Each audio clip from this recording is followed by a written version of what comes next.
Hello friends, आपके अपने YouTube channel MIM news bulletin में आपका हार्दिक स्वागत है। सबसे पहले तो आप सभी को अक्षय तृतीया एवं ईद उल फित्र की हार्दिक शुभकामनाएं। सभी लोगों में आपसी भाईचारा, स्नेह और प्यार बना रहे, इसी आशा के साथ इस वीडियो को मैं स्टार्ट करती हूँ। सबसे पहले आपको बताएंगे कि 7 फेज़ की जो बहाली है उसके लिए एक नई अपडेट सामने आई है और इस इन्फॉर्मेशन को, इस लेटेस्ट अपडेट को आप सभी अभ्यर्थी एक बड़ी खुशखबरी की तरह देखेंगे या फिर यह समझेंगे कि 7वें चरण की जो अधिसूचना जारी होने वाली है उसमें दिल्ली और ज़्यादा दूर हो गई है, यानी कि उसमें और ज़्यादा डिले अब हो सकता है। इसका फैसला आप सब अभ्यर्थीगण स्वयं ही करेंगे। तो सबसे पहले बात करते हैं उस लेटेस्ट अपडेट के बारे में। IAS अफसर संजय कुमार जाएंगे केंद्र। तो देखिए, लेटेस्ट अपडेट अगर बात करें 7 फेज़ की और संजय कुमार की बात ना हो, ऐसा होता नहीं है, क्योंकि जो शिक्षा विभाग के अपर मुख्य सचिव हैं, प्रधान सचिव हैं संजय कुमार, उन्हीं के द्वारा सबसे पहले अगर सोचा जाए तो STAT रिज़ल्ट की घोषणा की गई थी, यानी कि किस दिन STAT रिज़ल्ट जारी होगा ये संजय कुमार के ज़रिए ही अभ्यर्थियों को पता चला था।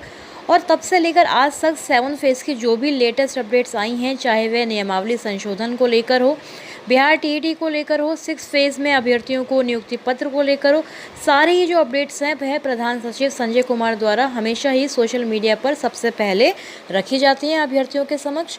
और अभ्यर्थीगण जो है सबसे ज़्यादा उन्हीं पर भरोसा भी करते हैं।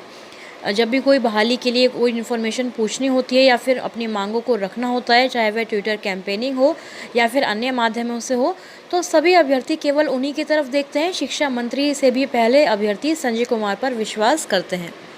और इस खबर के माध्यम से ऐसा प्रकाशित हुआ है कि जो संजय कुमार हैं वह अब जो है केंद्रीय प्रतिनियुक्ति पर चले जाएंगे, दिल्ली जाएंगे, यानी कि उनका जो तबादला है वह बहुत जल्द होने वाला है।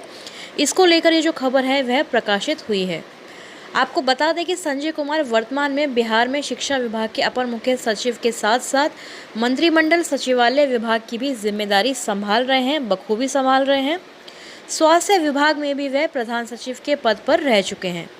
और अब केंद्र सरकार द्वारा सोमवार को कई शीर्ष पदों पर की गई नई नियुक्तियों के दौरान संजय कुमार को युवा मामलों के विभाग में सचिव बनाया गया है।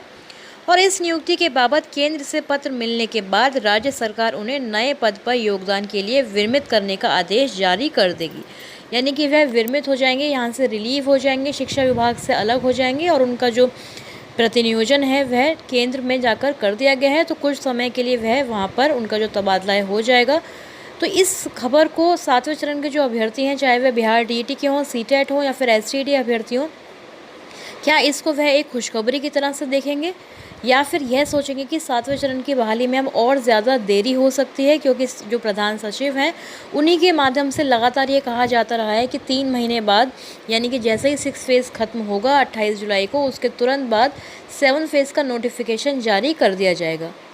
तो एक तरफ तो इसको हम सैड न्यूज़ भी कह सकते हैं, बैड न्यूज़ कह सकते हैं, क्योंकि जिस प्रकार हमने देखा था कि छठे चरण का जब नियोजन चल रहा था, नियोजन की कार्रवाई अंडर प्रोसेस थी, काउंसलिंग की प्रक्रियाएं चल रही थी, तो उस दौरान जो डायरेक्टर थे, जो प्राथमिक शिक्षा निदेशक थे डॉक्टर रंजीत कुमार सिंह, उनका भी एकदम से तबादला कर दिया गया था और उस तबादले की वजह से उस बहाली प्रक्रिया पर बहुत ज़्यादा असर पड़ा था।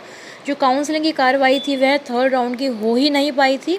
और आप लोग अच्छी तरह से वाकिफ़ हैं कि 6 महीने, साल भर के बाद जो ये कार्रवाई है उसको अंजाम देते हुए छठे चरण को पूरा करवाया गया है प्रारंभिक के लिए। हालांकि अभी भी वह पूरी तरह से कंप्लीट नहीं है, लेकिन कुछ हद तक अभ्यर्थियों का जो चयन है उसमें हो गया है। तो उस पर जब जो रंजीत कुमार सिंह है उनका जब एकदम से ट्रांसफ़र हुआ तो इसी तरह से बहुत ज़्यादा अभ्यर्थियों में निराशा की भावना जाग गई थी। और क्या इसी तरह से संजय कुमार के जाने का भी 7 फेज़ के अभ्यर्थियों पर असर पड़ने वाला है। लेकिन दूसरी तरफ से अगर देखें तो संजय कुमार के लिए कुछ अभ्यर्थियों का यह भी मानना है कि उन्होंने अभी तक 7 फेज़ के अभ्यर्थियों के लिए या फिर STAT merit not in merit अभ्यर्थियों के लिए ज़्यादा कुछ नहीं किया है, यानी कि उनकी तरफ से केवल आश्वासन पे आश्वासन दिए गए हैं। हमेशा बोला गया कि जनवरी में आएगा नोटिफिकेशन, फरवरी में आएगा, मार्च में आएगा, फिर अप्रैल की बात हुई और अब सीधा 3 महीने बाद यानी कि अगस्त तक ये जो मामला है उसको टाल दिया गया है। तो इसलिए अभ्यर्थियों को एक तरफ से निराशा भी हाथ लगी है संजय कुमार से। हालांकि भरोसा तो उन पर बहुत ज़्यादा है अभ्यर्थियों को, लेकिन अगर ये सोचे कि हो सकता है कि उनके जाने के बाद जो नए जो अफसर आएंगे उनकी जगह पर, क्योंकि इस तरह की बात भी चल रही है कि जो आनंद किशोर हैं बीएसईबी अध्यक्ष जो हैं, उनको भी ये भार दिया जा सकता है। हालांकि इस चीज़ की अभी पुष्टि नहीं हुई है कि उनको ये प्रधान सचिव बनाया जाएगा फिर या नहीं। तो देखते हैं आगे क्या होता है। बीएसईबी के अध्यक्ष अगर बन जाते हैं तो जो एसटीडी मामला है उनको तो पूरा पता है, लेकिन अगर उनकी जगह कोई और अफसर आते हैं तो उनको ये सारी चीज़ें समझाने में ही इतना ज़्यादा वक्त चला जाएगा। उनको भी, जैसे कि आपने देखा था जो रवि प्रकाश आए थे प्राथमिक शिक्षा निदेशक, उनको भी थोड़ा समय लगा था और अभी भी वह रणजीत कुमार सिंह की तरह अपना जो भरोसा है अभ्यर्थियों में उतना ज़्यादा कायम नहीं कर पाए हैं। तो इसी तरह से अगर 7 फेज़ में भी यही होगा, प्रधान सचिव चले जाएंगे, संजय कुमार का ट्रांसफ़र हो जाएगा, तो दूसरे जो ऑफिसर आएंगे, ब्यूरोक्रेट आएंगे, उनको ये सारी चीज़ें समझाने में, उनसे ताल्लुक़ बनाने में, अभ्यर्थियों को उनसे बिल्कुल कांटेक्ट में आने में बहुत ज़्यादा समय लग जाएगा और इसका बहाली पर भी प्रभाव ज़रूर पड़ने वाला है। क्योंकि नीतीश कुमार से लेकर शिक्षा मंत्री विजय कुमार चौधरी तक हमेशा ही संजय कुमार हर जगह पर उपस्थित होते हैं, तो ज़रूर ही अभ्यर्थियों की बातों को पहुँचाते भी रहे होंगे और उनकी बातों को, उनकी ऑडियो को, उनकी वीडियो को हमेशा ही 7 फेज़ के जो अभ्यर्थी हैं वह फॉलो करते आए हैं। तो अब देखते हैं कि जो नए ऑफिसर आते हैं वो किस प्रकार से अभ्यर्थियों से जुड़ पाते हैं, किस प्रकार से बहाली का जो नोटिफिकेशन है जारी करवा पाते हैं। तो तब तक हम लोग यही आशा कर सकते हैं कि संजय कुमार अगर एसटीडी अभ्यर्थियों के लिए या फिर 7 फेज़ के तमाम जो अभ्यर्थी हैं 1 to 12 सभी अभ्यर्थियों के लिए कोई ना कोई ऐसी घोषणा करके चले जाते, क्योंकि अभ्यर्थियों को अभी भी यही उम्मीद है कि संजय कुमार कोई ना कोई अच्छी खबर देकर ही हमें जाएं, क्योंकि अभी 1-2 दिन पहले ही ट्विटर अभियान भी चलाया गया था। तो उस ट्विटर कैंपेन में हमेशा ही अभ्यर्थी संजय कुमार को ज़रूर टैग करते हैं। तो जाते जाते सर कम से कम हमारे लिए कुछ ऐसा कर जाते जिससे अभ्यर्थी आपको आपके लिए अच्छा ही आगे सोचते, आपको ब्लेसिंग्स ही देते। तो ऐसे ही सोशल मीडिया पर जो है चर्चाएं चल रही हैं कि संजय कुमार जाते जाते कोई ना कोई ऐसा काम कर जाएं, कोई गुड न्यूज़ दे जाएं अभ्यर्थी को, ताकि जो भी बेरोजगार अभ्यर्थी हैं जो शिक्षक बनना चाहते हैं 7 फेज़ में, उनका थोड़ा बहुत भला हो सके। क्योंकि चाहे एसटीडी मेरिट वाले अभ्यर्थी हों या फिर नॉट इन मेरिट क्वालिफाइड, सारे ही अभ्यर्थी सीटेट वाले हों, चाहे जो बीटेट के वंचित अभ्यर्थी हैं, सभी अभी बेरोजगार हैं, उनके पास कोई रोज़गार नहीं है। तो जाते जाते अगर उनको कोई ना कोई ऐसी बात या कोई ऐसा आश्वासन अगर वो देते जाते संजय कुमार तो बहुत अच्छा रहेगा। और आप लोग जानते हैं कि जो है दिल्ली में प्रतिनियोजन पर जा रहे हैं, तो उनके जगह पर कौन आता है, बिहार बोर्ड के जो अध्यक्ष हैं, जो चेयरमैन हैं आनंद किशोर, उनकी सोशल मीडिया पर चर्चाएं काफ़ी गर्म है कि उनको जो है यह कार्यभार दिया जाएगा।